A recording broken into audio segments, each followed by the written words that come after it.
हमारा भारत कृषि प्रधान देश है। भारतीय किसान सभी के लिए अपने खेतों में अन्न उपजाता है। उस अन्न को खाकर हम सभी का पेट भरता है।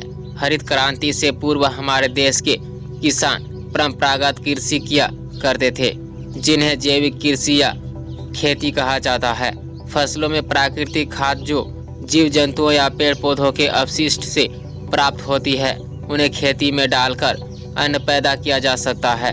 मगर देश में जिस तेजी से जनसंख्या बढ़ी, उसका सीधा दबाव खेती पर पड़ा। सभी की आवश्यकताओं की पूर्ति के लिए अब अधिक पैदावार की जरूरत पड़ी। किसान ने भी नवीन तकनीकों और उर्वरकों का सहारा जैविक खेती को छोड़कर रासायनिक खेती की तरफ किसान बढ़े। इससे पैदावार तो बढ़ी, मगर उसकी गुणवत्ता दिन व दिन खत्म होती चली गई। रासायनिक खेती न केवल आमजन के स्वास्थ्य की हानि करती है, बल्कि यह कृषक की खेती योग्य जमीन को भी धीरे धीरे बंजर बना देती है। खेतों में बढ़ते रसायनों के प्रयोग से कैंसर जैसी बीमारियां तेजी से बढ़ने लगी है। जिस अन्न को खाकर हम स्वस्थ होते हैं, आज उसी अन्न में रसा बसा विष हमें अस्वस्थ कर रहा है।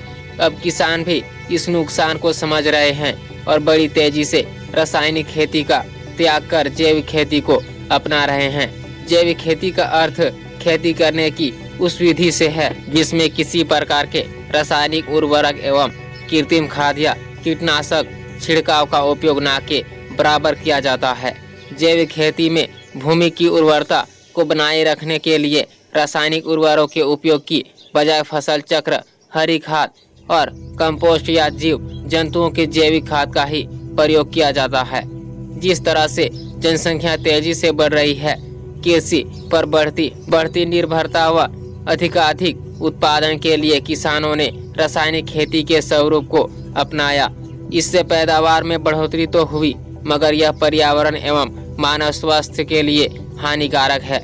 यही वजह है कि 1990 के बाद से जैविक खेती की मांग उत्तरोत्तर बढ़ती गई। आपने विद्यार्थी जीवन में ऑर्गेनिक केमिस्ट्री तो पढ़ी होगी, लेकिन क्या कभी ऑर्गेनिक फूड खाया है? सवाल उलझन भरा हो सकता है। हरी भरी सब्जी, स्वादिष्ट अनाज कैसे कैसे रासायनिक कीटनाशकों की मदद से उगाया पकाया होगा, यह कोई नहीं जानता। लेकिन लोगों का रुझान धीरे धीरे जैविक आहार की तरफ बढ़ने लगा है। देश के कई किसान खुद की दवाई, खाद और विषरहित जैविक अनाज की मानसिकता के साथ प्राकृतिक संसाधनों का इस्तेमाल कर कृषि उत्पादन कर रहे हैं। खाद्य पदार्थों में मौजूद रासायनिक तत्व मानव शरीर के लिए घातक होते हैं। सो गाइस, आज की वीडियो में इतना ही। अगर वीडियो इन्फॉर्मेशन लगा तो लाइक शेयर सब्सक्राइब कीजिए। तब तक के लिए जय हिंद, वंदे मातरम।